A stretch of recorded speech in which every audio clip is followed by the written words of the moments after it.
Mdzina la Atate ndi la Mwana ndi la Mzimu Woyera. Amen. Ambuye akhale nanu.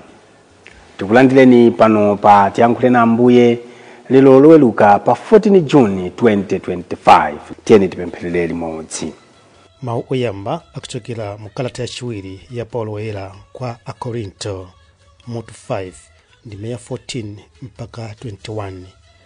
Amene akutiwerengera mawu oyamba ndi a Diverson Nakoma kuchokera ku Dzundu Catholic Church, St. Kizito Lisungwi Parish mu Archdiocese ya Blantyre.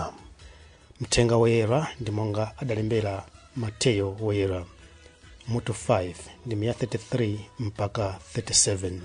Amene akutiwerengera mawu a mthenga wabwino komanso kutigawira mawu ndi Reverend Father Luke Anatole Weremo achipani cha Comboni Missionaries kuchokera ku St. Kizito Lisungwi Parish mu Archdiocese ya Blantyre. Mawu oyamba. Mawu ankalata yachiwiri ya Paulo woyera kwa Akorinto. Abale, chikondi cha Khristu ndicho chimatongolera mokakamiza, popeza kuti tikuziwa mosakayika konse kuti munthu mmodzi adafera anthu onse, ndiye kuti pamenepo onse adafa. Iye adafera anthu onse kuti amene ali ndi moyo asakhalenso ndi moyo ofuna kuzikondweretsa okha, koma azikondweretsa iye amene adawafera nauka kwa akufa chifukwa cha iwowo. N'chifukwa chake kuyambira tsopano ife sitiganiziranso za munthu aliyense posata nzeru za anthu chabe. Ngakhale kale tinkaganiza za Khristu potsata nzeru za anthu chabe, koma tsopano sitiganizanso za iye motero. Choncho ngati munthu ali ndi Khristu, ngolengedwa kwatsopano. Zakale zapita, zimene zilipo nzatsopano.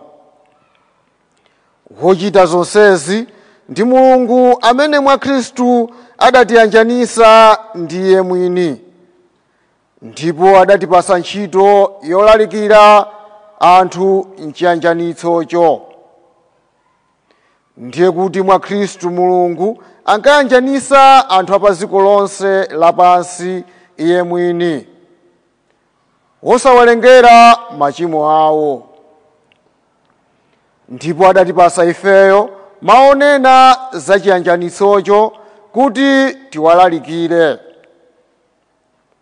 Tsono ndife akazembe oyimira Khristu, ndipo kudzera mwa ifeyo Mulungu mwini ndiye akulankhula nanu mokudandaulirani. Tikupemphani m'dzina la Khristu kuti muvomere kuyanjananso ndi Mulungu. Khristu sadachimwe konse, koma Mulungu adansandutsa uchimo chifukwa cha ife, kuti mwa iyeyo ife tisanduke olungama pamaso pa Mulungu. Mawu a Ambuye. Tithokoze Mulungu. Ambuye akhale nanu. Mawu a muthenga wabwino monga adalembera Mateyo woyera. Tiwerenga uthenga wa Mateyo mutu wa 5 ndime ya 33 kulekera 37. Pa nthawi yomweyo Yesu adati, mudamvanso kuti anthu akale aja adawalamula kuti usalumbire monama, koma uchitedi zimene udalonjeza Ambuye molumbira. Chabwino, koma ine ndikukuwuzani kuti muleke nkulumbira komwe. Usalumbire kuti kumwambadi paja kumwamba kuli mpando wa ufumu wa Mulungu. Usalumbire kuti pali dziko lapansi paja dziko lapansi ndi chopondapo mapazi ake. Usalumbire kuti pali Yerusalemu, paja Yerusalemu ndi mzinda waufumu wayikulu. Usalumbire ngakhale pamutu wako, pakuti sungathe kusandulitsa tsitsi limodzi lomwe kuti likhale loyera kapena lakuda. Muzingoti inde kapena ayi. Zimene muonjezerepo nzochokera kwa Satana oyipa uja. Umenewu ndi uthenga wa Ambuye. Ulemu kwa inu Ambuye Yesu Khristu. Abale anga okondeka mwa Ambuye, msabata imeneyi takhala tikumva mawu ochokera mu uthenga wa Mateyu makamaka mutu wa 5 umene akuletsa zinthu zosiyanasiyana. Makamaka ifeyo akutikokera ku chipangano chatsopano.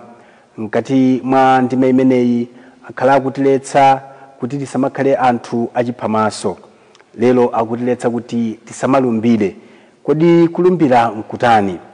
Kulumbira ndi pamene munthu akufuna atsimikize kotheratu kuti chimene akunena, chimene akulonjeza adzalumikiza.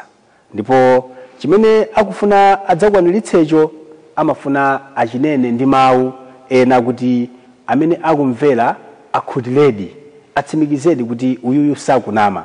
Ndipo makhala mawu ambirimbiri, ena kulumbira potchula kumwamba, ena kulumbira potchula dziko lapansi.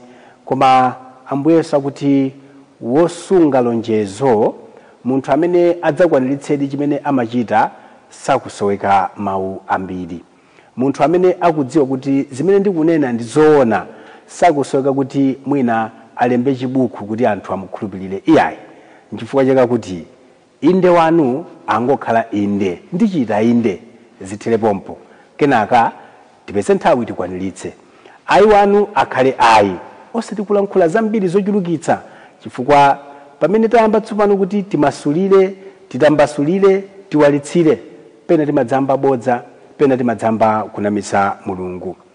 Kuletsa kulumbira kumeneku sikuti muli mu chipangano chatsopano chokha iyayi, zimapezekanso mu chipangano chakale.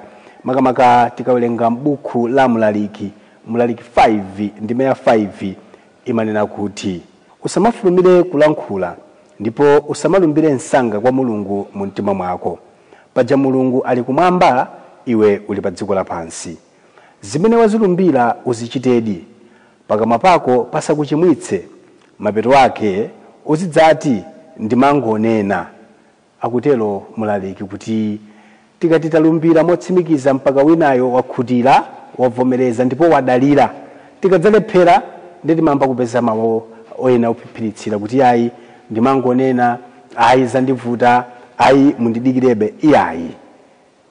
Ngati tikufuna tichite chinthu, mwinaso ndi bwino osalumbira, mwinaso ndi bwino osalonjeza, ingokhala ngati surprise.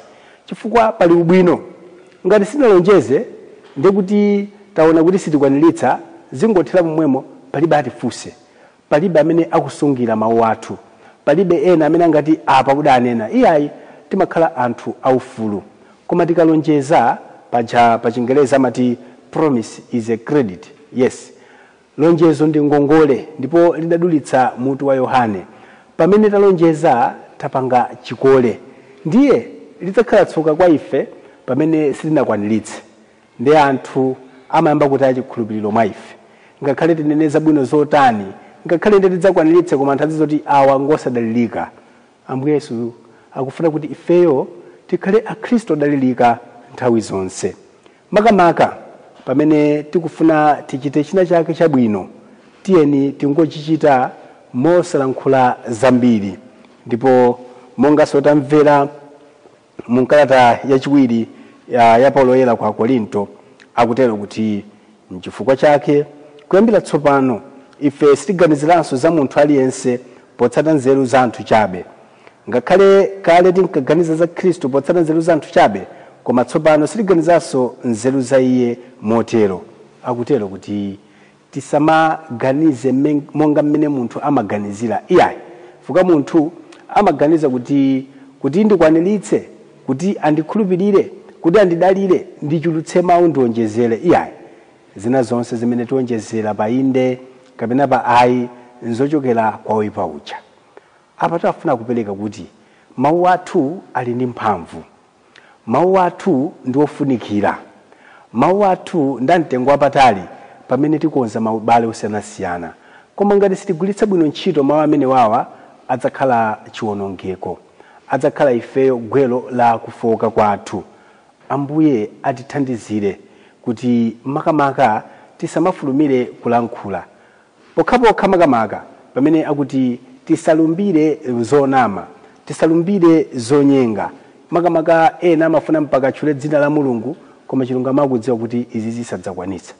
Ndangati amene akulumbira kuti adzapanga zitukuko atagwira mabaibo, akangoyamba ntchito ija sabweranso ku constituency, sadzabweranso ku dera lathu, koma analumbira pogwira ntchito Bible. Kumakhala kupeputsa dzina la Mulungu, kumakhala kupeputsa inde mphamvu ya Mulungu. Ndiye pena ndimakhala ngati kuti tsoka lija lamba kubwera nkumadana ndi anthu osadziwa kuti yayi pena Mulungu akubwenza zake.